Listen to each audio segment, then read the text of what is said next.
good morning, good afternoon, good evening.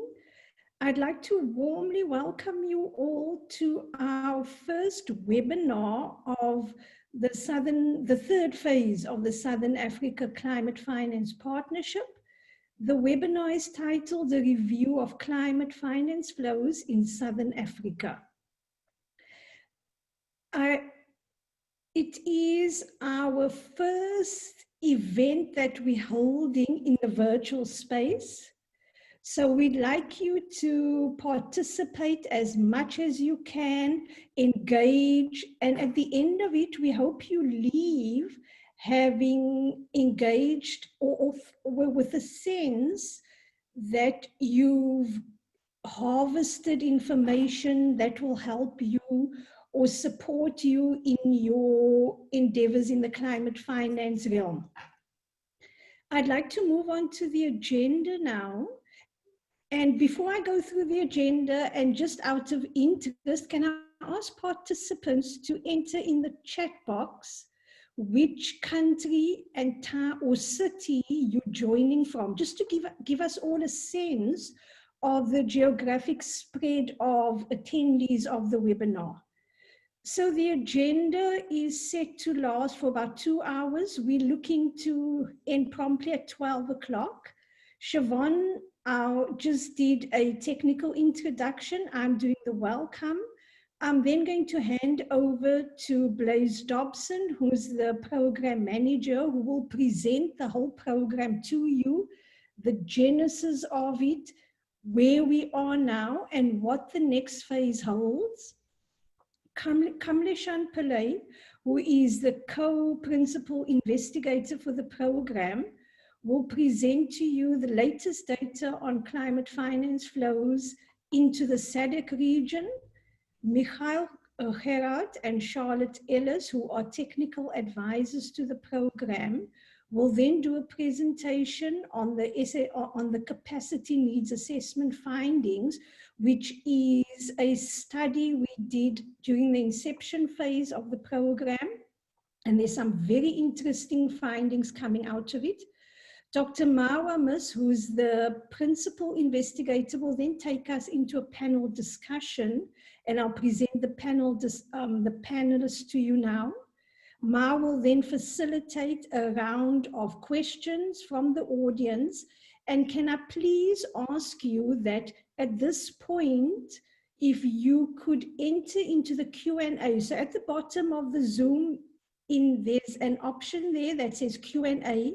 If at that point, or even once the panelists have done their second round of comments, if you could please enter into that Q&A option, any questions you have that you'd like addressed, and then I'll end off the session with the closing remarks.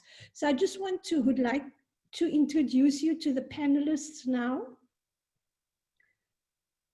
So we've got 6 panelists, and we are delighted that they've all agreed to join our webinar. We've got 5 panelists, sorry. Many of them are old friends of SACFP and South North as an organization. So it's really wonderful that we've got them all on this panel together talking about what matters to this program. We've got Dr. Anya Hrobitsky, who is currently the Deputy Director for Adaptation at the Green Climate Fund. We've got Anita Nugu, who is a Senior Trust Fund and Procurement Expert and lead on the Africa Climate Change Fund at the AFDB, the Africa Development Bank. And then we've got Karen Price, who's the President of the Consortium of African Funds for the Environment. So the acronym is CAFE, which is quite a nice acronym. And then we've got a very old friend of SACFP3, Carl's been involved with SACFP3 from the beginning. Carl Aribeb, who is the Director of Operations at the Environmental Investment Fund of Namibia, or the EIF. Mohammed Sayed is a specialist in the Climate Finance Unit at the DBSA, the Development Bank of Southern Africa. He's seeing to some personal matters, so will join us late, but it might be that he doesn't join us at all. So with that, I'd like to hand over to my colleague Blaise Dobson, who will take you through what the SACFP3 is about. So please enjoy and engage fully. And at the end of it, we'll all be a community around this. Thank you.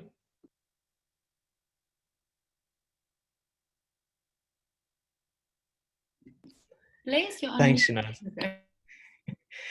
I was told yesterday that, the catchphrase of 2020 will be, Blaise, you're on mute. So I'm off mute now. And it gives me great pleasure to follow on from Shanaz to just do a brief introduction of what the Southern African Climate Finance Partnership is. I hope to speak quite quickly, because I do want to move on to the substance that we've all gathered here today to listen to.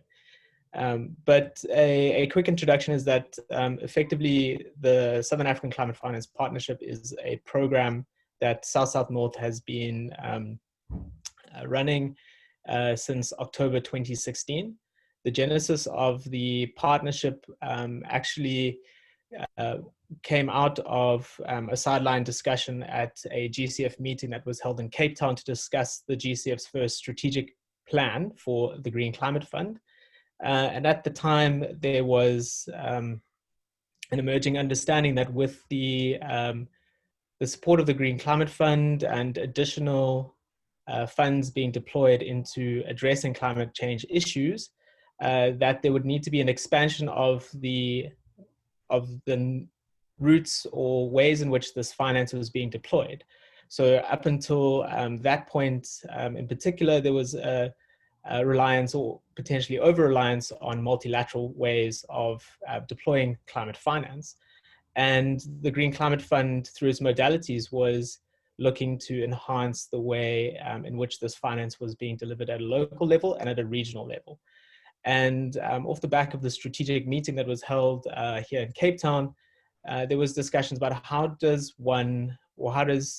you build that capacity and capability in order to do so, with the explicit assumption that that capability and capacity does already exist in some instances, but needs to be strengthened. So how does one go about doing this? And how does one do it in a way that's, that builds the capacity to be lasting so that it remains once an intervention is completed? So that was the genesis of why the partnership was set up. By the nature of its genesis, it did have a very GCF, Green Climate Fund centric lens. So this picture that's up on your screen now is a representative sample of stakeholders that we last gathered at our February learning journey, we called it, which was effectively a reflective 3-day meeting that we held in Johannesburg, in the Magaliesburg. And it was looking at what we had achieved to date over the course of those 4 years, which spanned 2 phases of the SACFP. So I'm going to ask Chev to just move ahead in the slide and play the video, which captures what came out of this event. And then I'll conclude with 2 slides.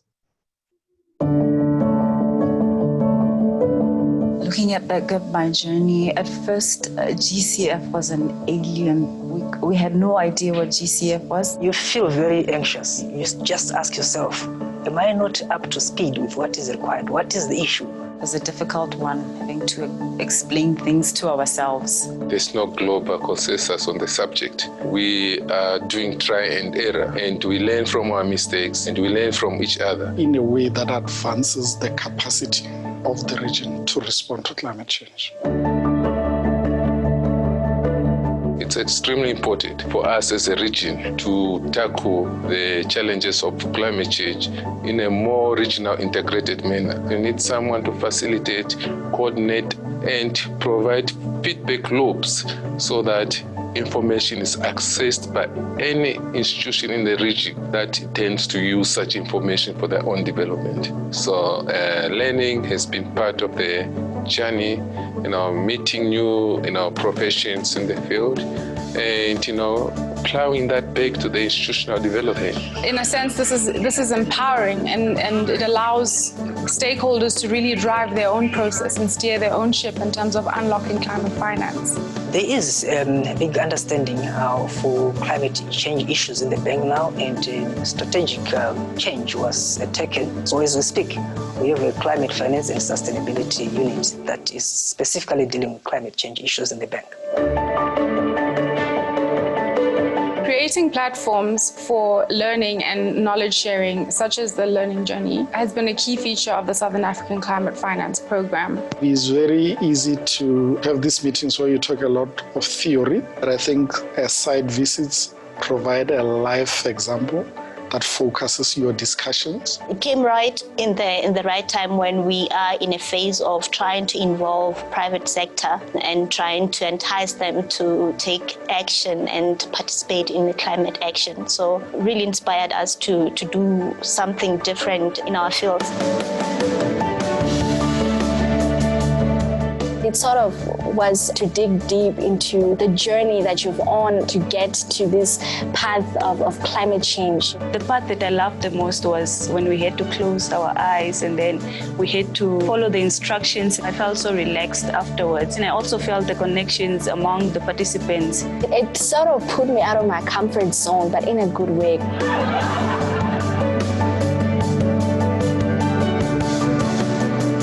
The cable car trip was amazing, and it was scary at the same time, but it was also exciting because I'm afraid of height, so I actually conquered my fear.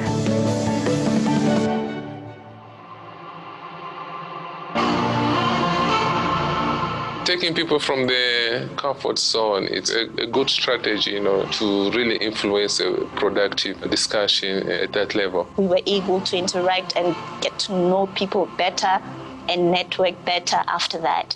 This platform don't always end here. It's like a seed that's planted at the learning forum level. We've seen a lot of ideas that are conceived here, followed up back in Windhoek in Namibia, and we built a project or a program around those ideas. This is how we generate projects. This is how we generate experiences.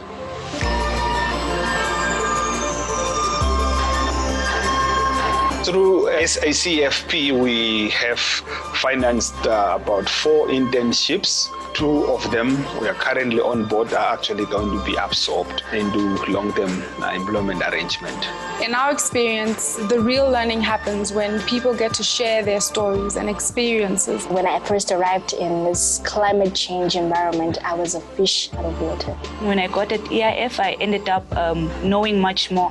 Being there, it has really opened my eyes, like my horizons. It sort of just was something that's like, no, like you can do this. Like you should be, a pioneer in the field of climate economics, or you can be one of those the leading experts, or you can be the first to pave the way for others for the benefit of the country, of our region, Southern Africa, globally. I definitely want to learn more about climate change and make it part of my career.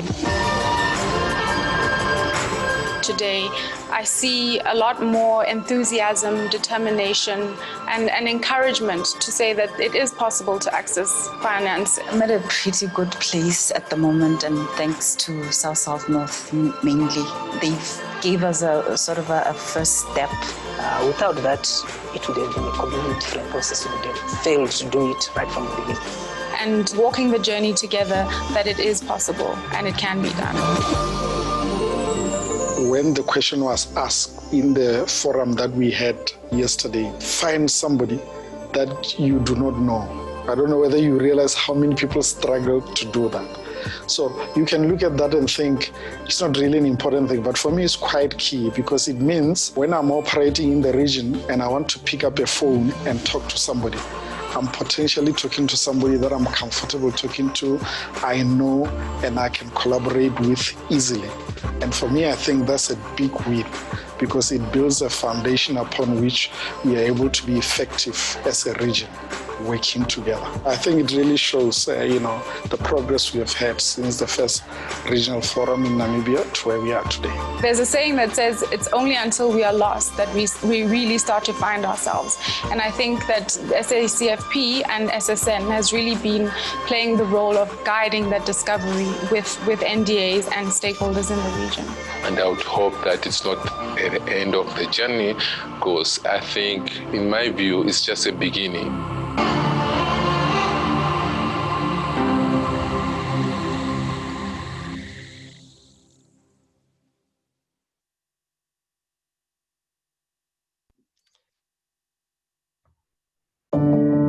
Thanks, Shiv. If you could maybe, click back to the slide. So that video was taken in February of this year.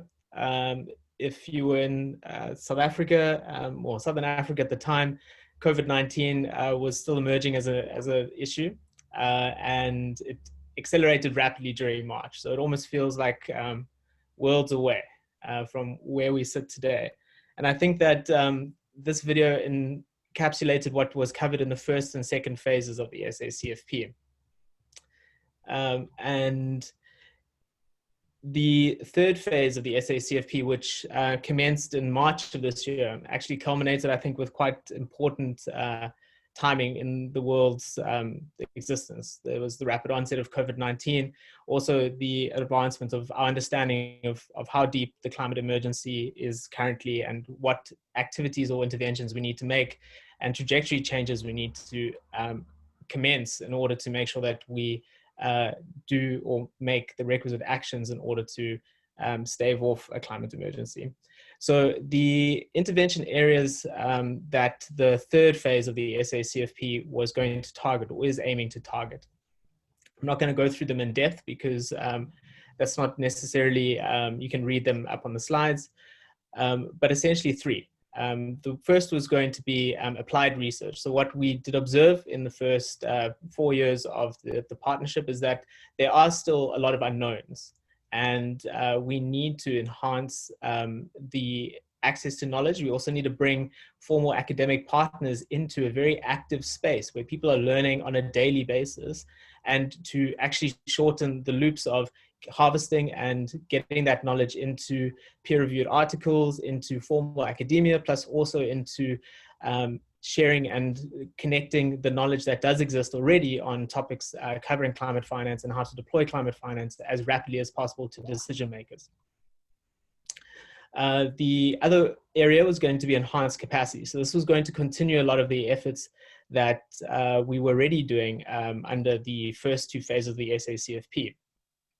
And the third was going to be delivering targeted technical systems. So in some instances where peer-to-peer learning is going to be enhanced by having external technical assistance being provided, the SACFP would look to provide that in a targeted way to make sure that the intervention was meaningful and sustainable throughout its deployment.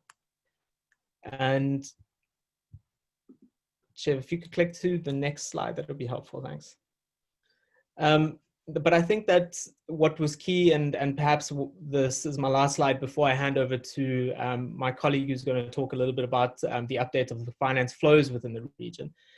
We've spent a lot of time since March looking at what role the partnership can actually play within this space, realizing that a lot of the interventions, or a lot of the opportunities for change to happen actually are beyond South-South-North's ability to even create. If anything, they exist in the field, and we need to engage with a whole number of stakeholders to make sure that this happens, or at least assist in a way that we can in order to make sure it happens.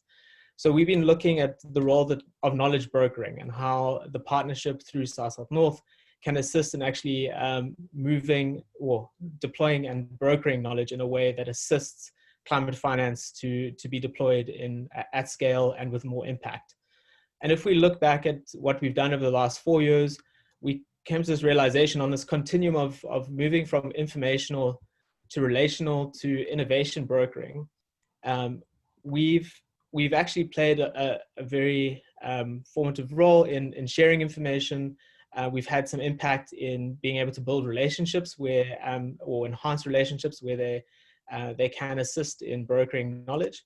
And we have, in fact, brokered some knowledge which has led to some innovations. But in order for the region to move very quickly, in order to make good use of climate finance, it does need to start moving more towards innovation brokering and knowledge brokering. So that is what, from the SACFP, looking forward to phase 3, which will cover the next 3 years, we're trying to find ways that we can have systemic impact through innovation brokering, realizing that at the moment, knowledge brokering is probably our main forte, or the role that we can play. And looking ahead to the third phase, it's a fantastic opportunity to have partners like the IDRC on board, because this is what they do. They harvest research, they share research on development issues with communities of practice in order to make sure that information is co-produced in a way that's meaningful, and that also feeds into academic discourse and also has tangible change happening on the ground with partners who are trying to address some of the most wicked problems of our time, including climate change. Thank you, Kamlashan, for that really interesting presentation. And I think, I guess it really does position me well to introduce to the discussion today the idea of enhancing the capacity across the region for institutions to access and mobilize further financial resources, so that that gap that you present can be addressed. And so I think the information that we're going to present now is based on an early assessment of the capacity needs institutions have to access and implement catalytic sources of climate finance. But just to state that because of the nature of the program to date being quite GCF-centric, and the nature of our emerging community of practice, a lot of the data is really around GCF access at this point. But we hope to, through the panel discussion today and further engagements, unpack how what we've found perhaps aligns or doesn't align with the needs that are, in a broader sense related to accessing various sources of climate finance. So I'm going to take us through this, the process that we undertook and some of the early findings around assessing the capacity needs. So we used some established methodologies for doing this, and I'm not going to go into too much detail, but essentially a sort of 4-stage approach. And we really, at this point in the project lifecycle, we were exploring the first two stages of this methodology. So in working with the stakeholders to understand what their current situation is for them and their institutions, and reflect on that collaboratively through engaging with other institutions who are further ahead in that journey towards accessing and mobilizing the climate finance needed. And so perhaps through that reflection could unlock some of the obstacles and capacity needs. And that was through an analytical process that we've undertaken, whereafter we move into a phase of documenting the findings and working with the stakeholders to develop strategies and action plans for them to implement, and then over the course of the program reflect on the success or the need to adapt and be flexible in the approach. And so whilst this methodology is one that's used to establish the capacity needs, that's also the sort of ongoing methodology that underpins the SACFP 3 throughout the life cycle of the project on an ongoing basis. And so what we did to date, whilst we're in the inception phase of the program, is we hosted 3 one-on-one engagements with entities as well as 2 multi-stakeholder dialogues. This represented 4 nominated GCF direct access entities or nominated entities, of whom 2 were development finance institutions and 2 were commercial banks. We also engaged with 3 entities who have already been accredited to the GCF, as well as engaging with 2 of the NDAs to the national designated authorities for the GCF in 2 countries in the region. And we harvested very rich, robust data from these engagements. What you see on your screen is just a snapshot of some of the analysis that we undertook, and to just say that part of the process of unpacking these needs was to bring the research agenda development along the journey. So as Blaise pointed out, this phase of our work has a clear applied research angle, and so the effort was to bring the research agenda development into the process of understanding the capacity needs, so that the applied research could respond to those needs in a way that was of real practical benefit to the stakeholders. So based on our analysis of the information, which, as I said, was very, very complex and rich, we have to, at least for the purpose of this this presentation, try to simplify what we can and present it in a framework that's easy to understand. And so what we've done is arrange the information by two primary distinctions of typology. The first being where the needs are related to the institution as a whole, a specific institution attempting to access or implement climate finance from international sources, or then the perspective of the individual or individuals within those institutions who are driving the development work in those organizations. So there's that primary distinction. And then a secondary distinction around those needs that are more strategic in nature and those needs that are more practical in nature. And so I'm going to go into each of these in a little bit of detail, and we can hopefully set this up for a rich discussion to follow. So to start with, in terms of the institutional needs, the primary, one of the primary needs that we uncovered was the need for enhanced cooperation at a national level, primarily in institutions seeking accreditation with entities such as the GCF. It's working with institutions such as the NDAs to foster collaboration towards developing, to acquire the support they need to achieve accreditation, and then thereafter what they require to start to implement projects that really respond to the climate change priorities of the country, and therefore subsequently really collaborating with the various sectoral ministries to identify and address those priorities. The second point was strategic integration. So for an institution, what we found was there seems to be a need to really understand the opportunities that climate finance presents, particularly for entities that are new to playing any role in the development space at all. In the context of commercial banks, this is largely a new endeavor for them, for example. But that there are really opportunities out there to use climate finance in a catalytic way and to present good investment cases. But that knowledge is not ubiquitous, and it's not well understood across organizations, especially those who are attempting to access these sources of catalytic climate finance for the first time. So really the strategy in order to drive the rest of the capacity building efforts in institutions to get them to the place where they can access that finance, there needs to be a coherent vision for the organization in terms of its approach towards climate finance, and seeing it as a strategically valuable endeavor for the institution, which would then drive institutional-wide buy-in and the kind of changes that are required across the institution, as I'll present. But overarchingly, there's this need for the business case for pursuing climate finance to be made clear for them, to understand for themselves and their investors, if they're a private institution, for example, that pursuing this makes business sense. There is a return that can be gained, even though the investment into developing new capacity could be considered quite onerous at this point. The next point is around the organizational coherency that needs to be created in order to drive the change required.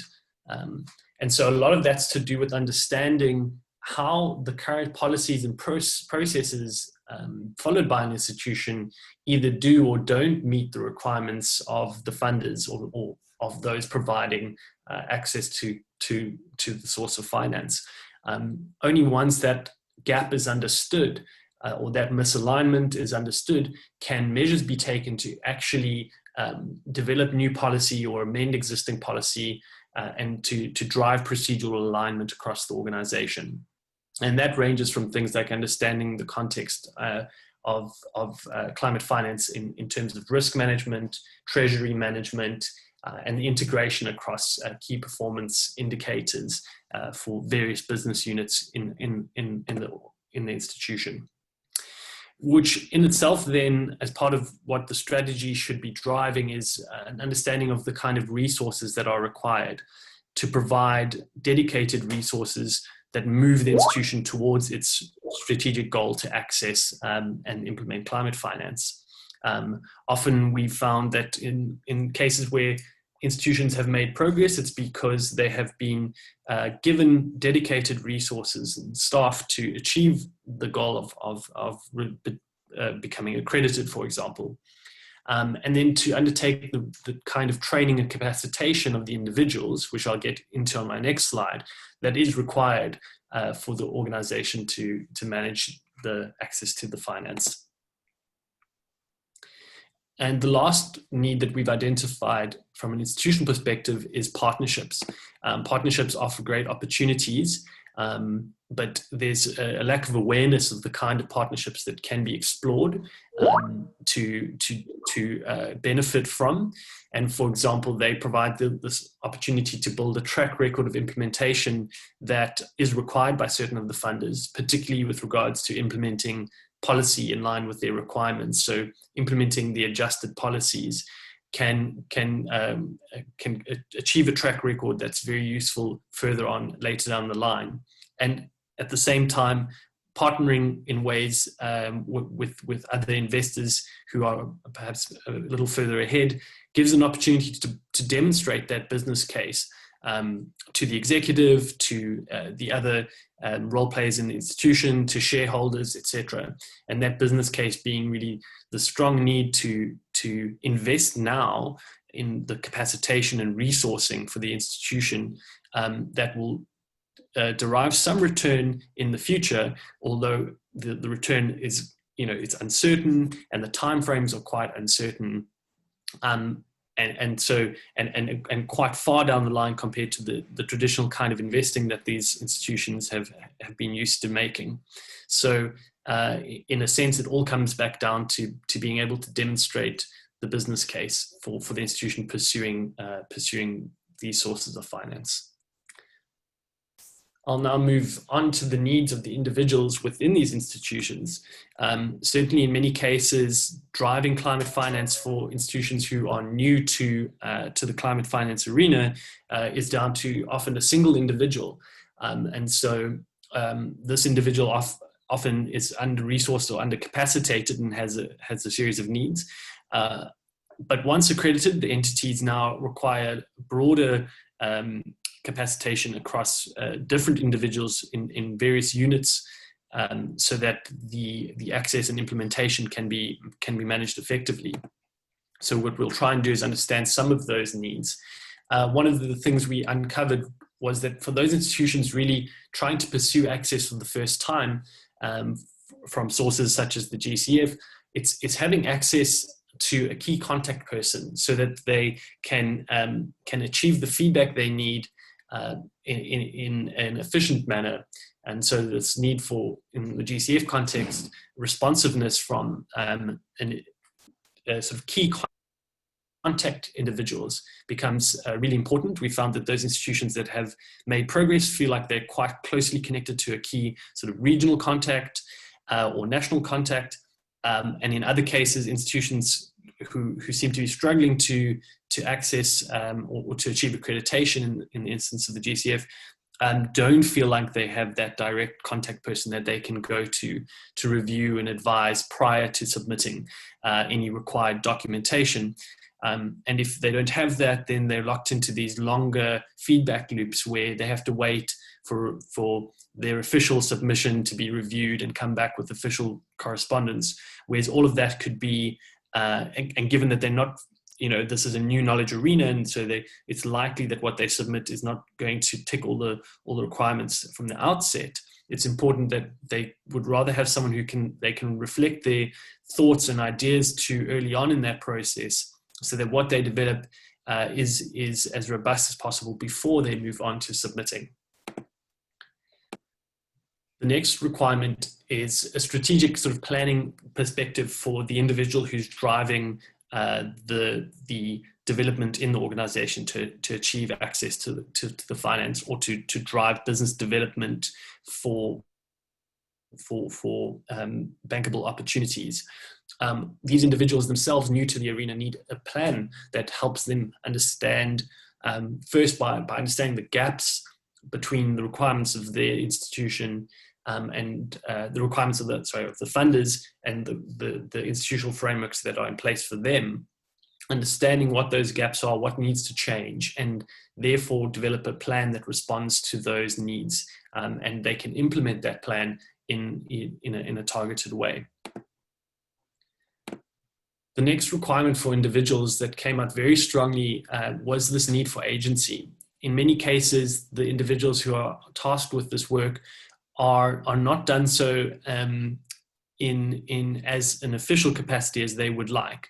Often their tasks around accessing climate finance for the institution are not included in their explicit mandate, they're not included in their job description, and so there's a need to formalize their role as the champions of climate finance, to integrate that into things like their KPIs, and to provide them with the further resources that they require if indeed the strategic goal of the organization is to pursue climate finance. Then that strategic goal needs to trickle all the way down into the elements of the business that provide individuals with the agency and resources that they require. The next point is around internal cooperation. So what these individuals need to start, sort of kickstart their institutions on this journey, is for there to be wide-scale buy-in, and for the various other business units to respond to the needs that they have when it comes to developing, applying for accreditation or developing new proposals. And so they need the wider institutional strategy to drive that alignment and buy-in, so that throughout the organization, there are procedures that drive the responsiveness that's needed for this essentially a new way of doing business for many of these institutions. And then lastly is this large bucket of technical knowledge that's needed across various business units. And there are several areas of knowledge and capacity needs that have to be addressed. It would be important for an institution to do a needs analysis of their own and a gap analysis to understand what needs, what knowledge they have and what knowledge they still need to acquire. And so there's a need for some form of formal training to understand things like gender and environmental and social safeguards and how to integrate that into project development. To understand how to do project identification, what constitutes a climate investment or a climate smart investment, how does that differ from a normal vanilla investment? For many of the institutions, particularly the commercial entities, there's a sense that this is a very different way of doing business. And even for some of the DFIs, the standard approach has been to be a project taker. That's to say that these institutions are used to having bankable projects presented to them in a neatly packaged way, and they're simply asked to invest, co-invest. But being an entity that drives new climate projects through being an entity that mobilizes climate resources is an entirely different way of doing business. And so there's a new project development perspective that they often have not had experience with to date. And so that spans everything from identifying projects to understanding how to undertake risk assessments, how to finance, do the finance structuring to attract the various bits and other investors that's required to make the project feasible, how to articulate the climate rationale in ways that that speaks to the needs of those various funders, because climate rationale can be articulated in different ways, and how you articulate things like co-benefits, and now we talk about things like the green recovery. How do all of the needs, national development needs, and climate priorities, how can they be integrated together into projects that can address multiple challenges? But then how do you articulate that in a way that speaks to the various needs of the different funders that you might need to bring on board? And then ultimately moving to implementation, how does one address the needs for robust monitoring and evaluation systems that would be new to these institutions, and also need to link to things like national M&E systems? So those are the needs that we've unpacked from our engagements with accredited entities and those entities pursuing accreditation. I'm now going to hand over to my colleague Charlotte Ellis, who's going to take us through some of the feedback we received from national designated authorities to the GCF when we engaged with them. Over to you, Charlotte. Thank you, Michael. Welcome everybody, and thank you for your participation. As Michael mentioned, I'm just going to quickly and very briefly take you through some of the capacity needs as identified by the NDAs that we have engaged as part of our inception phase. And also noting that these cover both individual and institutional needs, and also worth mentioning that there's a lot of alignment or links between what the NDA see as national needs and what individual or institutional needs have been expressed by the other stakeholders that we've engaged. And that's as already presented in quite some detail by Michael. So I will broadly present what some of the feedback from the NDAs, and these are mainly around these 4 categories as shown. But specifically in terms of enhancing capacity, coordination came up as an important aspect, in particular the need to ensure coordination between the NDA and other key national institutions, including sectoral ministries or agencies. For example, ministries of planning and development, especially in cases where the NDA is not under or within this ministry, as well as with national development banks, private sector, and also NGOs. In addition to this, highlighting the need for coordination not only between the NDA and other institutions, but also between the ministries themselves in planning climate change projects. Importantly as well, enhancing capacity and coordination in the planning of projects, and particularly right from inception, such that it already can include budget allocations and coding for climate change interventions. This was also highlighted.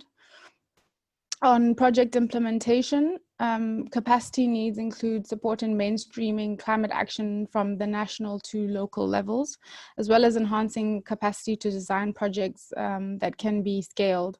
So in doing so, improving the sustainability of projects and project financing as a whole.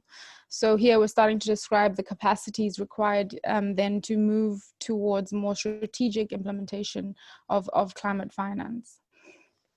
On the issue of enhancing national capabilities as well to unlock finance was also the recognition that this can be improved through communication and awareness raising amongst key stakeholders, and support in facilitating learning through sharing of best practices and experiences that are gleaned from other countries that are going through similar processes in terms of trying to unlock finance.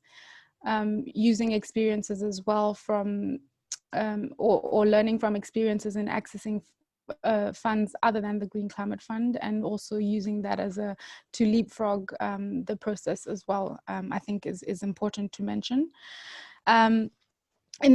Institutional resourcing was also mentioned by our respondents from the NDAs. So having both the financial and technical capacity to support and drive implementation of the Green Climate Fund strategy is a necessity. So again, this requires a dedicated team and resources.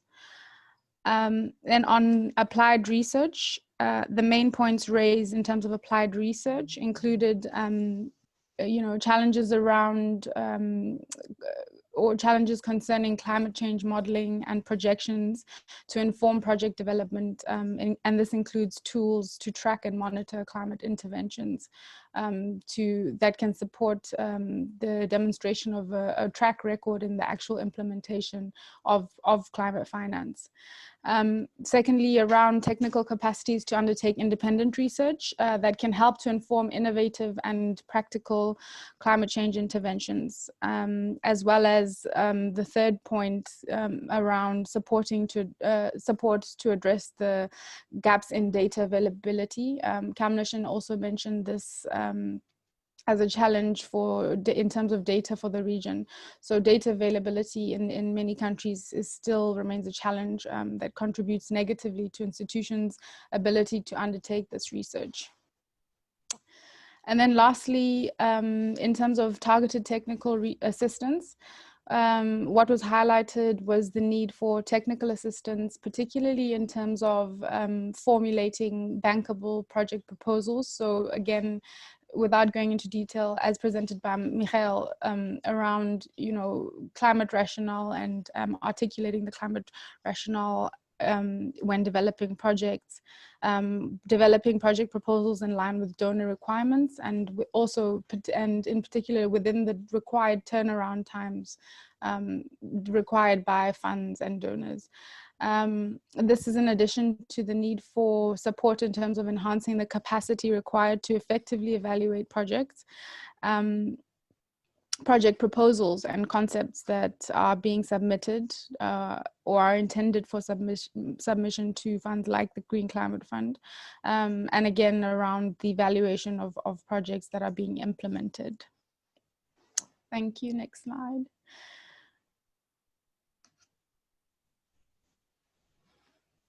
Yes, so just looking back at the capacity needs assessment methodology, just to close by saying that, as mentioned by Michael, that we are now in the process of moving into the third step where we document, and here we plan to work one-on-one with interested stakeholders to co-develop and implement an action plan to assist in addressing the identified capacity needs and to help to move institutions in the region closer towards unlocking much needed climate finance. Thank you. Over back to you, Michael.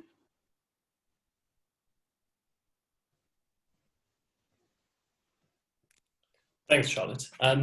Yeah, I think we've closed off well there, and we can move on to the last slide, I think, which is just something to leave us thinking with when we move into our panel discussion. So over to Dr. Mawamis, who's going to facilitate the panel discussion and help us explore some of these needs with the contributions of our panelists. Welcome, everyone. It's a pleasure having you in this webinar. My name is Mao Amis. I'm the Executive Director of the African Center for Green Economy, which is a think tank based here in South Africa. I'm also the Principal Investigator for the research component of this program. So my role is really to ensure that the research actually happens and making sure that any questions that the practitioners have actually are fed into the research agenda and ultimately inform long-term planning around some of these issues. Ladies and gentlemen, you will allude to the fact that we're dealing with a wicked problem. The nature of the climate actions that are required are very complicated. We're dealing with complex socio-ecological systems that are forever interacting: nature, people, governance systems, and so on. And therefore, it requires collective action. This is a space where you can't work alone. And so it emphasizes the importance of learning by doing, because no one is an expert on climate finance. You might be an ecologist, you might be a finance expert, you might be a social scientist, and so on. But for us to be able to realize the required climate action, we need to be able to work together. And because the challenge we face is not linear, the traditional way of policy development, where you identify a problem, look at where the options are, and arrive at a solution, we know that it's not very effective. we need to be very dynamic, and there's a lot of things that we can do in terms of ensuring that we learn by doing. In business, there's a terminological lean startup approach, where even if you don't have all the solutions, you keep reiterating as you go along, and in that course, you learn by doing. And for me, that is the importance of why these kind of sessions are very important in terms of sharing experiences, learning from each other, as the only way we can be able to advance the climate agenda. And more importantly, also just to make sure that there's a clear interface between between policymakers, between practitioners on the ground, and the research community, academia, and so on a daily basis. As it has been alluded in the previous presentations, that is, all sorts of questions that keep arising in terms of these climate challenges that we face. We need a group of people who are, while they're working in the academic, constantly reviewing these issues and being able to arrive at solutions that can inform the agenda moving forward. And so if I come back now to the session, it's a pleasure having the opportunity to host this esteemed group of panelists. I'll just quickly run through who is going to be in the room here, who is in the room. Anna Grobici, who is the Deputy Director for Adaptation at the Green Climate Fund. We have Anita Nugu, who is Senior Trust Fund and Procurement Expert with the African Development Bank. We have Karen Price, who is President of the Consortium of African Funds for the Environment. We have Carl Abeb, who is Director of Operations at the Environmental Investment Fund of Namibia. And finally, we have Mohamed Sayed, whom I'm not sure if he's going to join us, but has had a personal challenge. He will probably come later if possible. So with this group of panelists, we really want to delve deeper into what the challenges are in unlocking climate finance in the region. And they have an enviable task, because all the people who are on this webinar, I'm sure, would love to hear from Anya, for example, why we're not having a faster, flows of climate finance on the ground. From DBSA, what is the experience in unlocking climate finance and so on.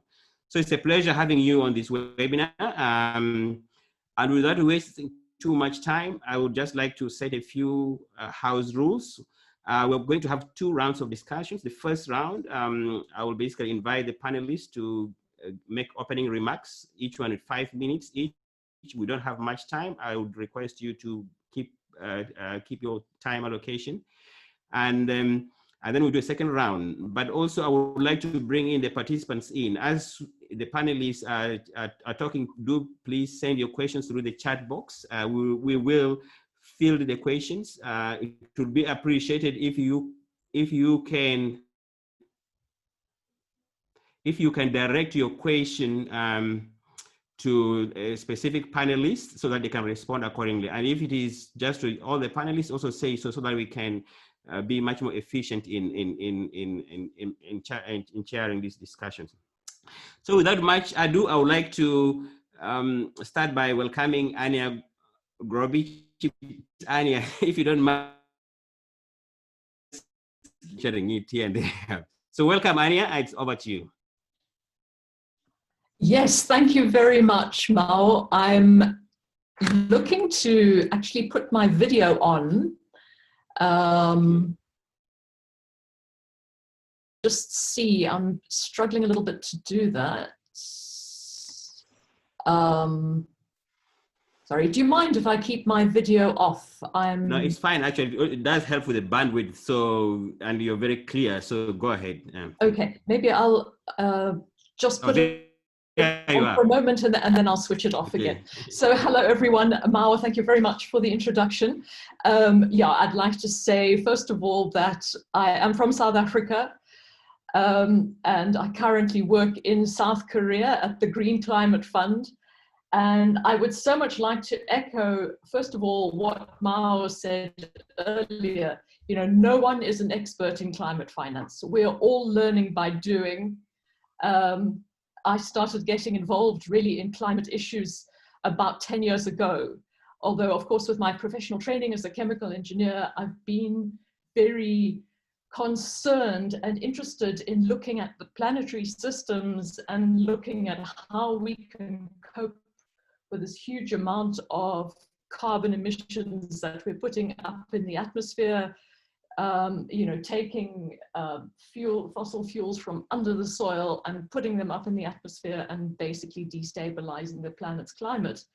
And then the impacts that we're having on the continents through that. The fact that we've been mismanaging and wasting water for such a long time, the continents are drying and becoming more and more desiccated, and Southern Africa in particular is suffering greatly from drought situations, which are really moving now above and beyond what has because of climate change. And so we're seeing in our lifetimes, we're seeing these ecological shifts happening. We're seeing the impacts on the planet from what we're doing.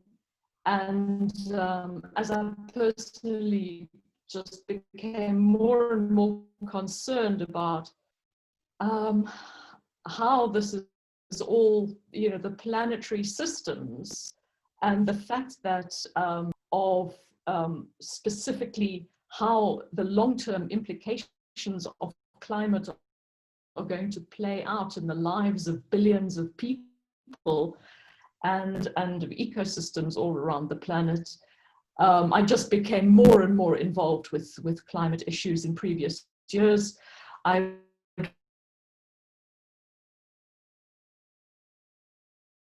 2015 water and development program in Africa, and then subsequently worked with the Ramsar Convention on Wetlands, with the Food and Agriculture Organization, FAO, working on food and agriculture issues, but specifically on the implications of water scarcity on food security. And from there, I came into the Green Climate Fund to work specifically on adaptation issues. So I was very struck by the words of Michael that we really need champions of climate finance. People need to be empowered to do this. People need to be able to define their roles. And this really rang a bell with me, because I think for many years I was getting more and more involved in climate issues, but as a second track to what my main job was.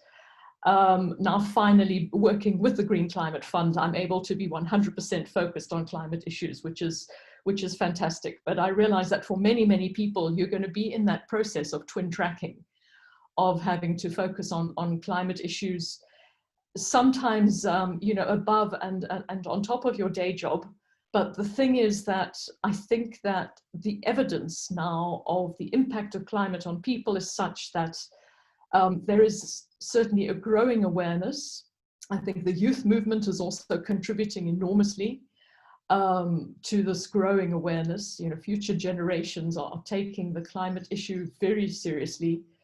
And so I think it's going to become easier and easier to carve out roles and to carve out new positions related specifically to climate. And I'd really encourage everyone who's online to become these champions of climate finance in your organizations and to empower yourselves to work on this issue.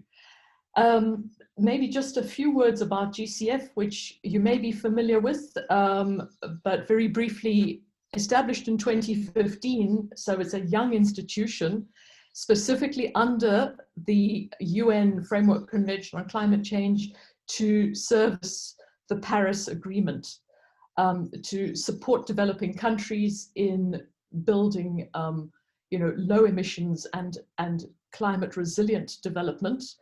It's unique among the climate institutions in that the board is made up of 50-50 developed and developing countries. And so developing countries have a very strong voice on how the GCF evolves. And so that's important to remember when you're working with the national designated authorities or NDAs in your countries, that the developing countries really have a strong voice and can also help to influence the direction and the way in which GCF works. And secondly, that we have this mandate to spend 50% of the finance on mitigation and 50% on adaptation. And up to now, we have not been able to fulfill that. It's overall, looking at the portfolio established so far, it's only about 37% is going purely to adaptation. Then there's some amount to cross-cutting projects, but really the bulk of funding is still going to mitigation. And it's partly due to the difficulty of establishing large projects and programs in adaptation as compared to mitigation, where mitigation, you know, the replication of projects and being able to establish, for example, regional programs related to the electricity grid and so on, can be established on a large scale. For adaptation projects, they're very context specific, and so it's more difficult to develop programmatic approaches. But I'd like to suggest that actually in the future, we need to move towards programmatic approaches. And for example, in Southern Africa, where you have such a regional issue such as drought and water scarcity, there could be a real way forward in focusing on developing a regional program supported by one of the regionally accredited entities, such as the African Development Bank or DBSA indeed. And I'm sure we'll hear more about that later. And then I'll just wanted to mention, before I move on to the barriers, which people have talked about, and GCF responsiveness, which is also an issue, I wanted to just mention in terms of the figures. GCF has, in the initial resource mobilization period, there were $8.6 billion committed from various donor countries and institutions. And of that, about the commitment authority totally was 8.6 billion, but of that, the amount that has actually been committed to projects so far is 5.6 billion. And in fact, the amount that's been disbursed is still below 2 billion. So you can see that GCF is still in the process of ramping up. The response times have indeed been quite long. And there's a big focus now in the first strategic period called GCF1 to increase the efficiency and effectiveness of the institution. So there's a big focus on speeding up, on reducing response times. For GCF1, we've had a commitment of the donors last year in the replenishment round of a further $9.8 billion. And that's before, you know, any commitment of the US and Australia. And of course, one can hope that in the future there will be more amenable governments coming in, potentially in those two countries who could also still add to that commitment authority. But there is $9.8 billion in the kitty for the next 4 years. And broadly, the GCF strategy continues to be 50% mitigation, 50% adaptation, but really looking towards having a more regional and programmatic approach in order to be able to disperse finances more quickly. So I want to just, before I finish, I'd like to just touch on some of the issues of the barriers. There is a lot of, in terms of technical capacity, there is concern that, you know, a lot of the consultants that are being used, a lot of the accredited organizations also, it's the international organizations that are getting the bulk of the funding.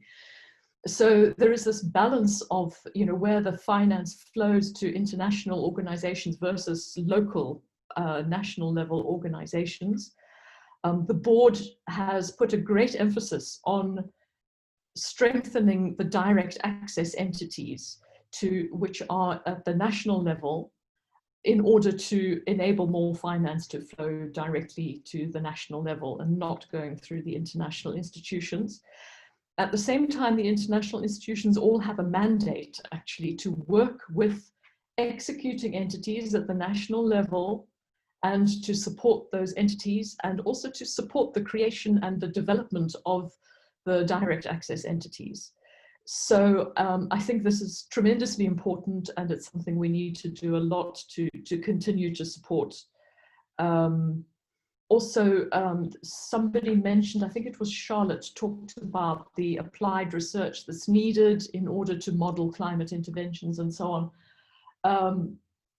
Again, very important to make sure that a lot of this technical work, the modeling work, the feasibility studies are being done locally using local consultants, local universities. We're looking to develop an adaptation research alliance with a number of other universities and institutions that are going to support this effort. I think indigenous research in these issues is tremendously important. And one of the issues that really needs to be clarified is for people to understand the distinction between climate projects and development projects, but also the linkage between them. I think in the current situation with the COVID crisis, this terrible virus that is hitting so many people now, and increasing numbers of people in Africa, the increasing sovereign debt that's being taken on to cope with the economic recovery, to be able to green the recovery and to actually identify, a climate resilient development that needs to happen. We are seeing, I believe, an increasing blurring of the boundaries. It's becoming more and more possible to make the arguments that increasing job creation, increasing access to water supply is not only development projects, but is also helping to strengthen the climate response and climate resilience.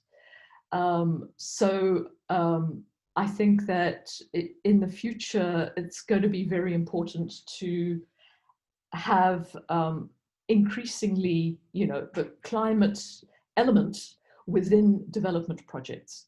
And so I think people shouldn't be worried about developing bankable projects, which are development projects, but with a green and resilient angle to them. I think, in fact, all development banks need to be moving in this direction. And so in terms of climate finance, one could look at that de-risking element, de-risking climate investments, or de-risking the climate aspects of investments in building resilient development. Just one more word perhaps about the private sector involvement. It's been easier to crowd in private finance into mitigation projects rather than adaptation projects. So indeed, there's still a lack of the private finance coming in and seeing the returns on adaptation projects.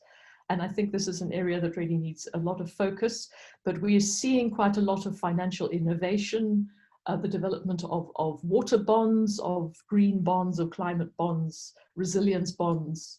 I know the DBSA is also very active in this space, and I think crowding in private investment into these sorts of climate bonds, or whatever you call them, is a very important sort of direction for the future in terms of being able to increase the climate finance and to meet the investment gap. I think I'll stop there, and hopefully, I can answer more questions later. Oh, sorry, just one more point before I finish. I did want to say that, GCF has a lot of funding that's available to countries that is not specifically project funding. There are the readiness funds. Every country can spend up to $1 million per year for climate readiness activities. And this is under the control of the NDA. So crucial to get to know your NDA and to be able to advocate for getting a slice of that climate readiness funding. If not this year, then next year. There are quite a few countries that don't actually use their full climate readiness allowance. So that's $1 million per country per year. In terms of supporting national adaptation plans, you're probably aware each country can apply for $3 million, up to $3 million for developing their NAPs. And then finally, the PPF, the project preparation finance. So for actually developing an individual project, there's up to $1.5 million that's available in PPF financing. So these are the sorts of funds that can be applied for in the project development stage. And I'd really encourage everyone to look up the handbook and make yourselves familiar with these funds that are available as you're starting to think about developing climate projects and programs. Thank you very much. Over.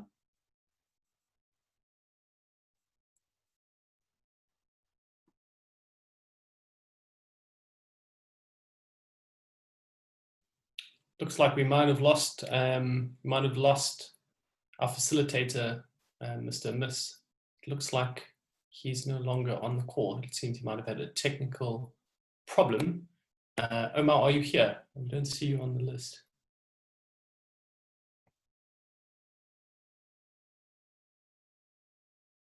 We can't hear you, Mal. Perhaps you're on mute.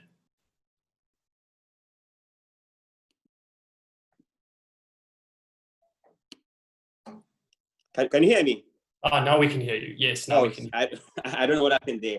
But Anya, thank you so much for an excellent overview of the work that GCF is doing and the available resources out there that countries could potentially access. You know, in most people's minds, when we think about climate finance, we think GCF, even though we know that, you know, there could be other sources and so on, but it's really great overview of what is happening at the GCF and how one can access those resources.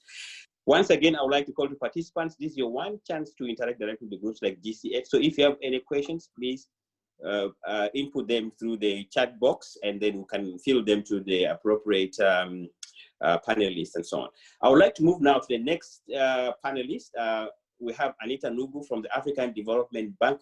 Anita, I would like you to specifically share with us AFDB's experience in terms of accessing climate finance. We know that AFDB is one of the accredited entities to the GCF, and they have access quite a bit of that funds. And I'm sure there are many people on this call who really want to know the technicalities of what it actually takes to get that accreditation and to ensure that funds are flowing. So just give us that insider knowledge of what's going on at the GCF so that everyone can, you know, share in understand what the process is and so on. You've got 5 minutes. Over to you, Anita. Okay, good morning. Good morning, everybody, and thank you, Mao, for this. It was really a pleasure for us to be invited to be part of this wonderful discussion. Yes, I'm not going to take too long to explain all this. Yes, FDB is one of the accredited entities, and currently we are busy really trying to get to position the bank as a center of the Africa transformation and then improve the quality of Africa green growth. Which may include building the resilience, the climate shocks, and providing sustainable infrastructure. And also what we do is just creating this ecosystem and making the efficient and sustainable use of the natural resources. As you all know, the water is one of the, you know, the center of the growth, and as Anya explained earlier as well. What the contribution of the country is, of African country and climate change is still minimal. We must agree on this. We must know this is, but the acknowledgement and an effort has been done by countries to really get involved and to be aware. And there's quite a lot of activities happening right now. There's also the combination of geographic and economic factors that really, along with the dependence on basic natural resources, which makes Africa the most vulnerable continent in adverse impact on climate change. So what FDB has been doing there was in 2017 a second climate change action plan that was aligned with the SACFP from 2016 to 2020, which is coming to an end. However, there was also as part of it where FDB has created SACF, which is the Africa Climate Change Fund. Okay, I'm the coordinator for the SACF right now, and then it was the SACF is part of the multi-donor arrangement where the donors it was signed in May 2017. And then what the SACF has we've been working for quite many years supporting access to climate change, climate finance in Africa. We have the principle for aid effectiveness is set out in the Paris Agreement, as you all know. We are trying to do the resource mobilization to support African country to scale up for the access for climate finance through the fund, SACF. The goal is to support the regional members, okay, to the regional members through their transition for climate resilience and low carbon development based in the national determined contribution, NDCs and NAPs, national adaptation plans. So that's the main activities of the SACF right now. That's what we are focusing.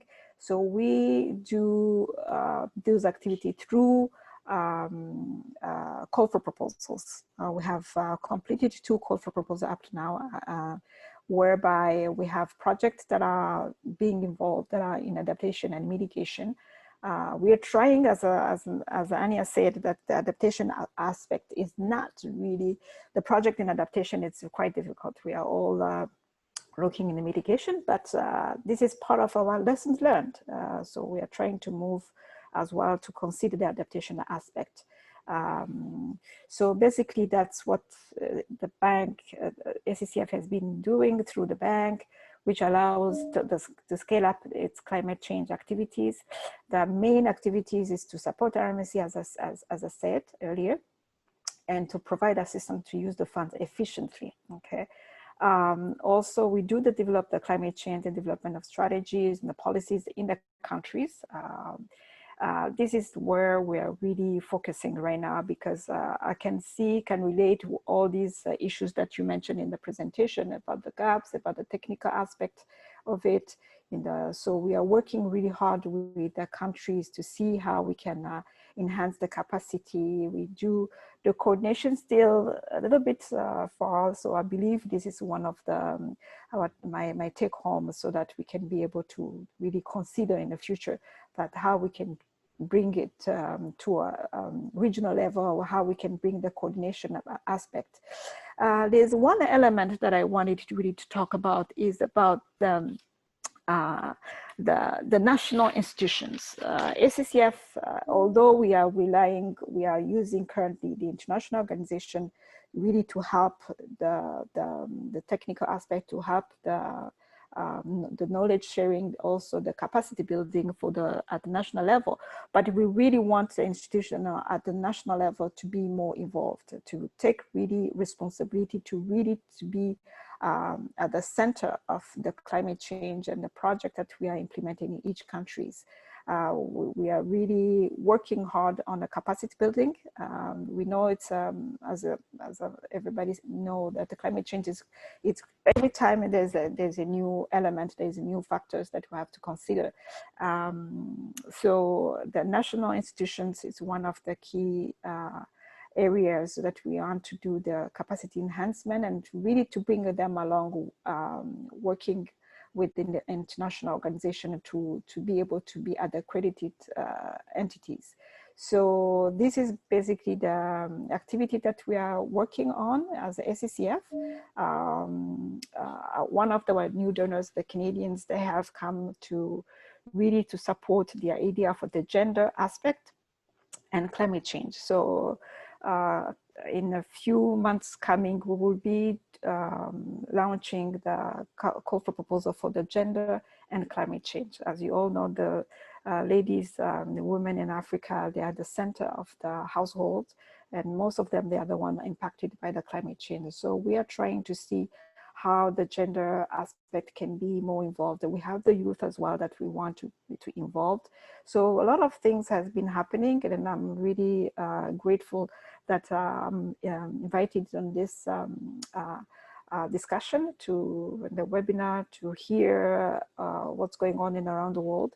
And also I've learned about the applied research and the data. We are struggling to get the data for SACF, the project that we are implementing. We find the data, we are limited to get the data on the ground. And then if we can have some inside information, how to get the data, how to collect the data, how at the local level, they can be able to receive those information, it will be very helpful for us, and to learn from there, and then to help us to do the climate change monitoring, the track record, how does it happen in other countries.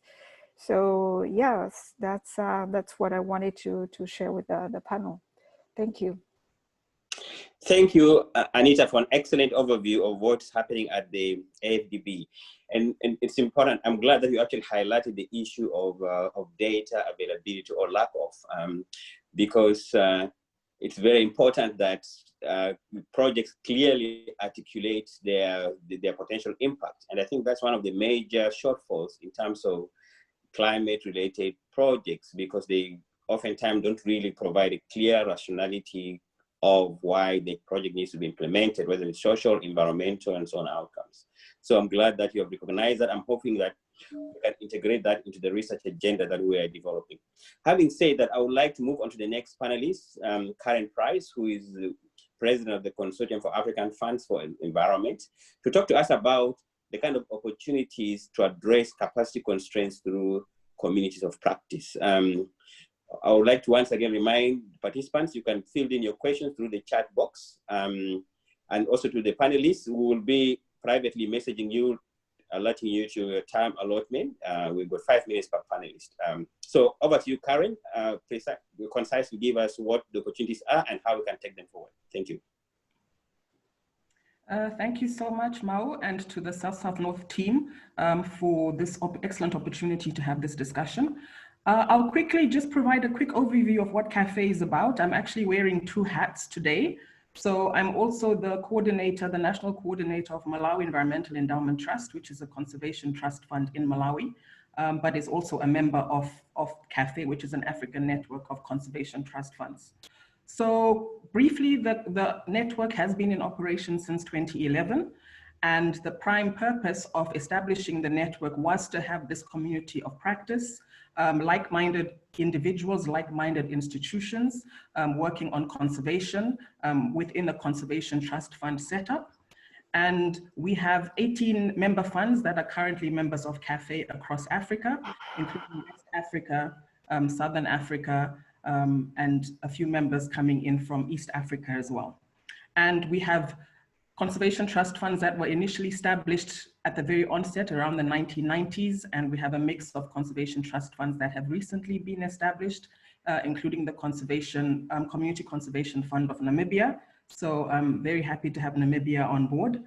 And primarily the network was established so that we do not work in isolation, so that we are able to share best practices, good and bad, and pursue innovative financing mechanisms.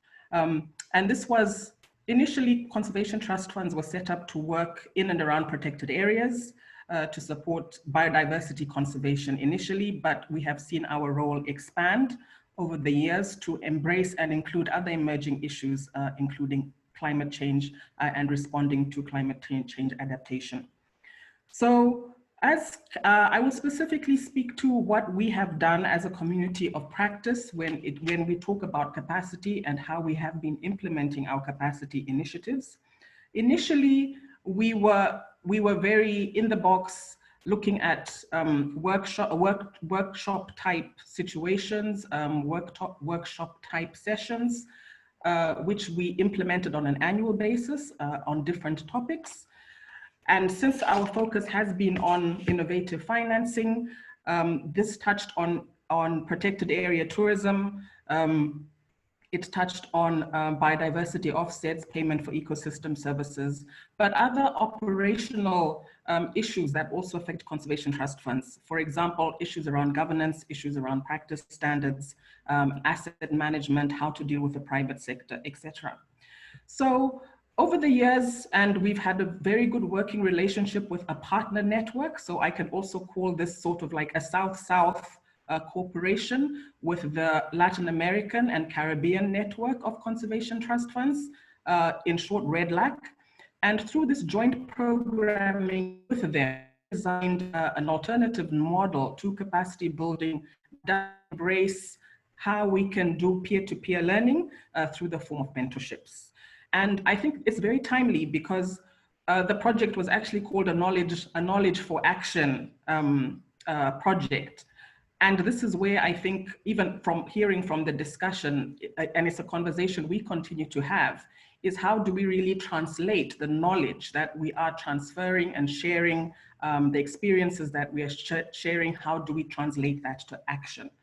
So briefly, the peer-to-peer mentorship type arrangement that we developed or designed in this first project, which ended in 2018, and we're now actually developing a subsequent project that will have a little bit more of focus on private sector engagement and developing a community of practice around that. But going back to the peer-to-peer mentorship type of learning was primarily, it was environmental trust fund to environmental trust fund, both within Africa and between Latin America and the Caribbean and Africa. And this is where we had identified mentors and mentees that were strong in specific areas or specific topics that were able to mentor other conservation trust funds that didn't have that inherent capacity and were looking to engage and learn on a very practical basis. So that is one example of how, as a network, we were able to use that model. And I think the benefits of such an experience was that you are getting a one-on-one exchange with an organization directly that has gone through the process, that is aware of the ups and downs of what it takes. And I'll specifically speak to an example that we went through in the mentorship program, and that was to do with climate financing. And we were able to mentor with an accredited entity in Peru, actually Profonampe, who have been accredited to both the Adaptation Fund and the Green Climate Fund, so that we could learn directly from them in terms of their experiences, their documentation, the processes and systems that they had to set up in order for them to be accredited. So it's a very one-on-one type of experience. The bulk of it initially is done online, where you identify your capacity needs and your capacity gaps, and that is later translated into a training program over a couple of days where you have the one-on-one exchange. So I think what I'd like to add is where I'm speaking to the knowledge turning to action component is, and I'll switch hats and talk about NEAT, is we have also been trying to go through the accreditation process. It is with the Adaptation Fund, although there are other organizations in Malawi that have been going through the Green Climate Fund process of accreditation, and this is for the direct access entities. However, we are all still in the pipeline, trying to see the way through, and I think from the presentation that Mikhail had, I think I can resonate with many of the challenges that he referred to, both institutionally and individually, that have slowed down the process in terms of that direct access accreditation being achieved.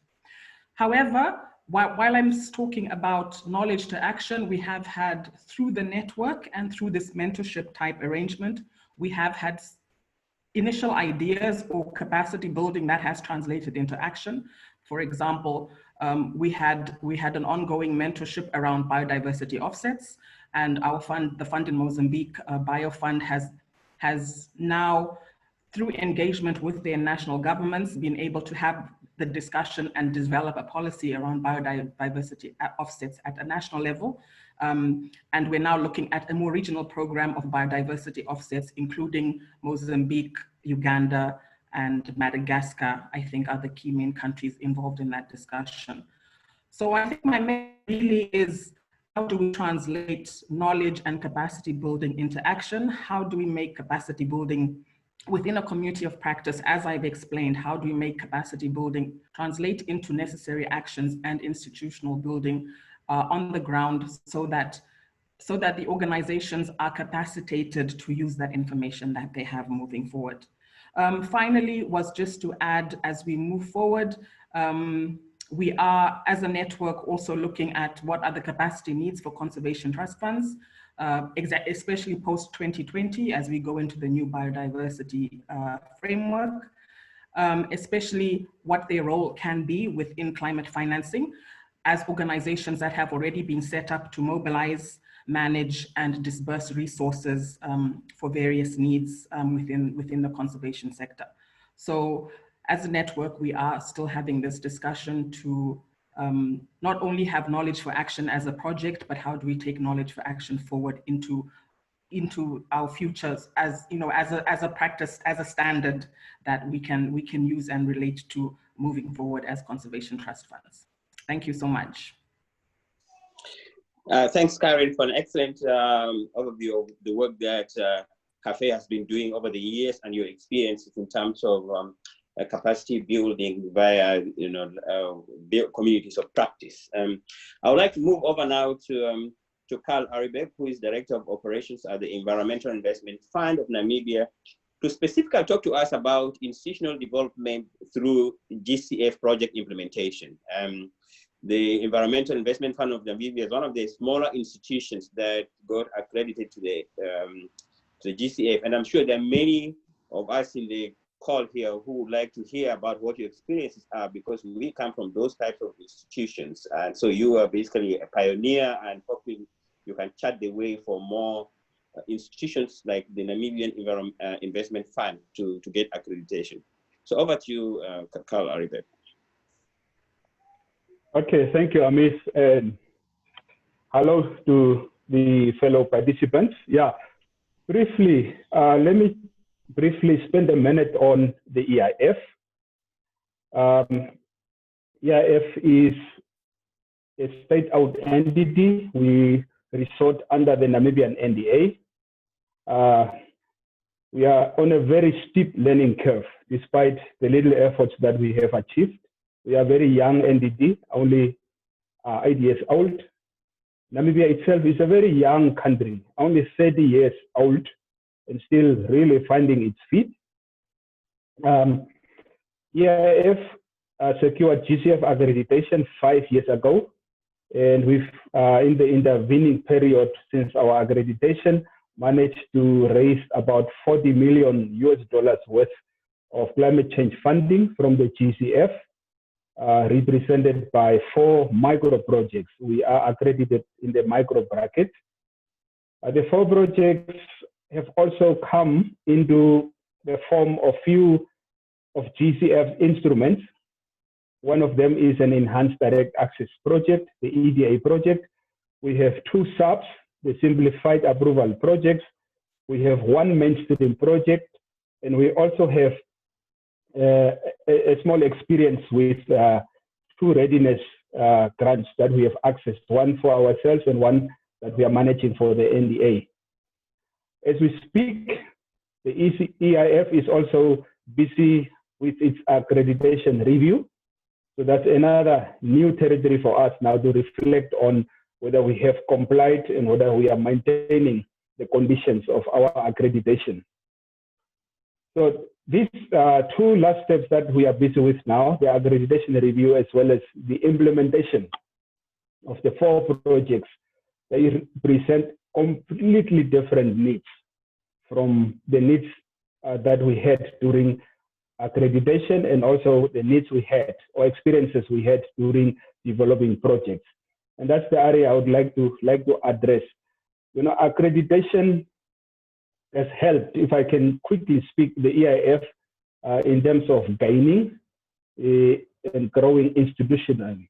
I was really able to relate to many of the issues that were presented under Michael's presentation about the institutional needs. Most of those were needs that we faced. Some of them we addressed. Some are still work in progress. I would like to come back to the question of no experts in climate change that were raised earlier. I think you raised it, facilitator. I can relate to that sentiment. I can also relate to Aina's sentiments about the need to have more direct access entities accredited from two perspectives. When I attend GCF meetings and funding flows are presented, one sees how much of the funding goes via multilateral and international entities. One would hope to see more of the funding coming to our countries via direct access entities. And we really need to up our game in terms of supporting more entities to gain accreditation and the resources flowing directly to the countries. I would also like to spend a minute in addressing some of the barriers that were addressed. But before I do that, let me go back to the point I made earlier. EIF is now in a different situation because we are undergoing accreditation review. We've had a few years of implementing 4 projects. Some of them are still running, and our experiences are slightly different. We are now in a new area that we have not experienced. So lack of capacity at the stage that we are, we would like to really unpack this concept and begin to address, what are the specific areas of expertise that are needed, that need to be addressed. And we've identified a few that we have shared in the earlier interactions under this program. Skills that are required need to be identified, and we must also identify which countries are having some of the skills that can be shared in the region, accessed and shared on a regional basis. Also need to look in accreditation scope. In our case, we are accredited under micro. That has become a bit of a bottleneck for our NDA, which is really has taken a decision to try and do as much as possible accessing of climate change funding through national or regional entities. So we must also in the regions begin to think strategically at what scope should different entities in different countries be accredited, so that if a country does not have entities that have requisite scope, easily can refer projects to a neighboring country where an entity is accredited for a higher bracket. So those kind of discussions also needs to be undertaken.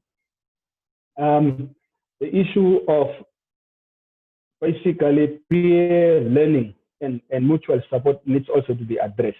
We have already at EIF level began supporting sister entities in our individual capacities, but also officially through EIF structures.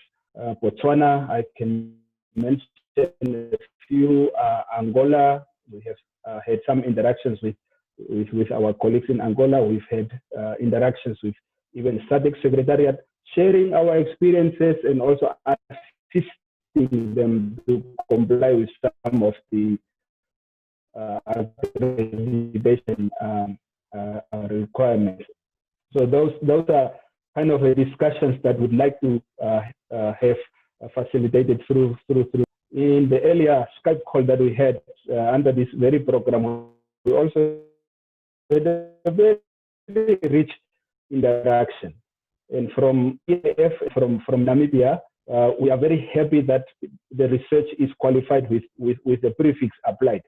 It needs to address practical and real needs that are found in different countries. It must be used as a form of capacity development so that we can identify areas of research and also build research capacity within different countries. And the aim should be the practical utility of research, information generated through research. I was very happy to hear in one of the presentations that the NDAs have addressed the issue of data availability or lack thereof. This applied research can also be used to basically begin to fill that gap. I personally experienced this question of lack of data on different countries, not only climate change data, but national data. When I was working with my colleagues in Angola, I had to access the CIA website to obtain information about my neighboring country. And even some areas of information in Namibia itself, one has to go to those kind of websites, the CIA websites or the websites hosted by universities in Europe to access this kind of information. So we also need capacity nationally to generate data and information, but also build repositories of data, climate change data in the SADC region. These are my inputs. Accreditation review for us is now work in progress. We will be sharing lessons that emerge from that, and implementation of the 4 projects that is currently ongoing is generating lots of valuable lessons. 2 of them we have now commissioned lessons learned, knowledge management studies, reports of which will be available very soon, which we are very happy to share through this network for colleagues from the neighboring countries to draw lessons from. So that is my input for now. Thank you, Carl, for an excellent input in terms of the Environmental Investment Fund of Namibia and your experiences. It's real. I mean, it shows what a small institution, 8 years old, can be able to achieve. And I completely resonate with your idea or with your call that, you know, we need more direct access entities to be able to get access to these resources and ensure that they flow down onto the ground, because you play an important role of closing that gap between the actors on the ground and the higher level institutional players. Colleagues, I know we're running out of time, but 5 more minutes before we should have been wrapping up.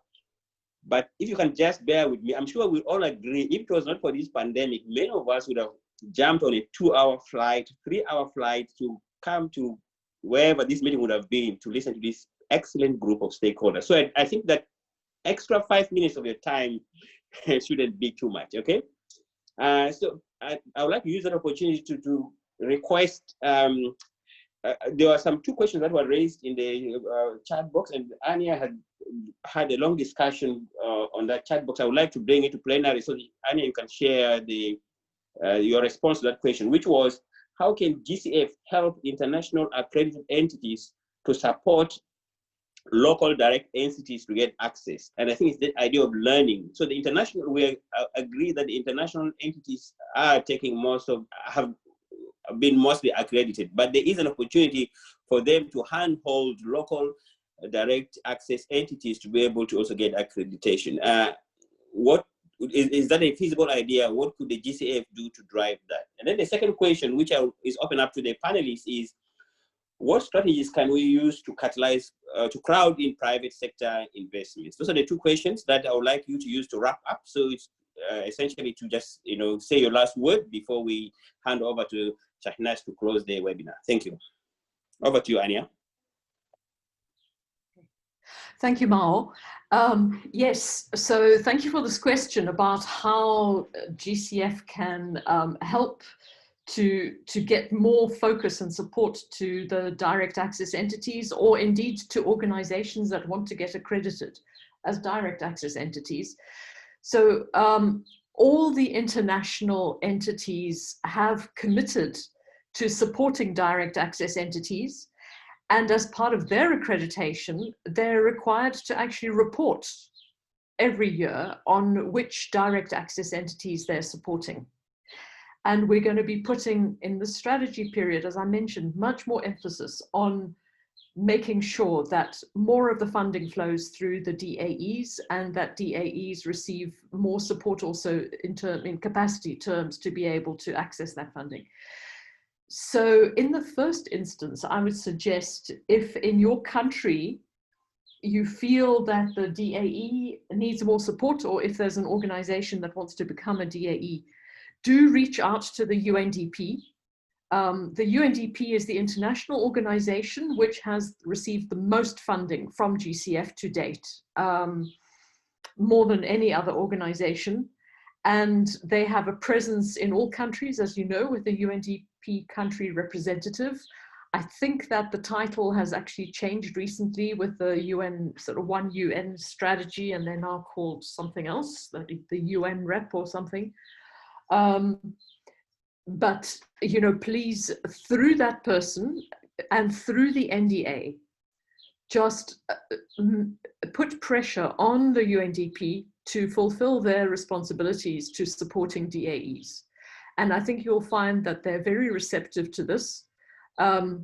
So, you know, also if you have trouble contacting the right person, your GCF regional representative can help in this. So look at the GCF website, look at your country page, and contact that person that's your link person to your country, and really, you know, develop a relationship with that person, and they'll be happy to reach out and get involved and help the UNDP to get involved with the DAEs. Thank you. Over. Thanks, Anya. The second question was around crowding in private sector in investments, and I'm just opening this up to the panelists, even including people like Kamlesh, who are on the line, to just, if you have any thoughts. It's basically an open call before we wrap up and hand over to Shahnes to close the meeting. Any takers?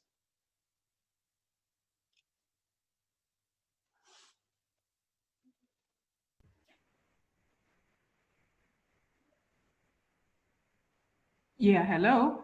Hello. Just a quick thought on that. This is Karen. I think, as I already mentioned, our network cafe, in jointly with the Caribbean network, has thought of this as an important area to pursue, and to create and build capacity for engagement with the private sector, and to build a community of practice around that. And as I mentioned earlier, this is with the background to trying to look at the new framework for biodiversity conservation moving forward. Not only biodiversity conservation, but we can also say the same for climate change. How do we meet our climate change targets? And build a community of practice that speaks to, you know, that focuses specifically on private sector engagement. We are aware, obviously, with the current crisis, that businesses will be going through some recovery processes and recuperation, so that we are mindful of that. And we just hope that we can create a platform where there is a discussion taking place, where there is that exchange of experiences and capacity taking place as we move forward. And this is not only to contribute to the long-term resilience of economies, ecosystems, and societies in general.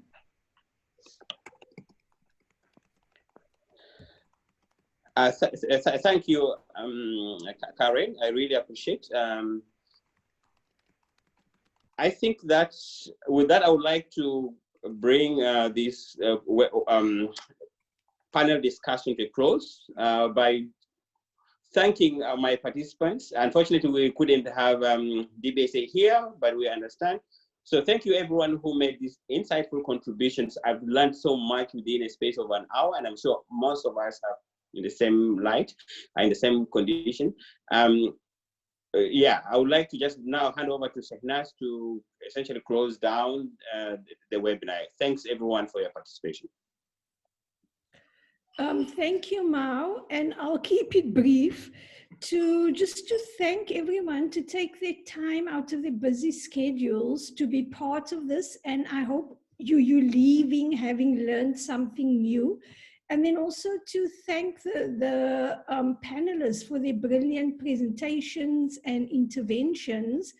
And to add that we'll be having a second webinar in the series, and that one will be more around the practicalities of accessing funding, climate finance in particular. And we're looking to have a UNDP representative at that webinar as well. So please keep an eye out for that invitation, and we hope to see you at that webinar too. So take care, and thank you for your time.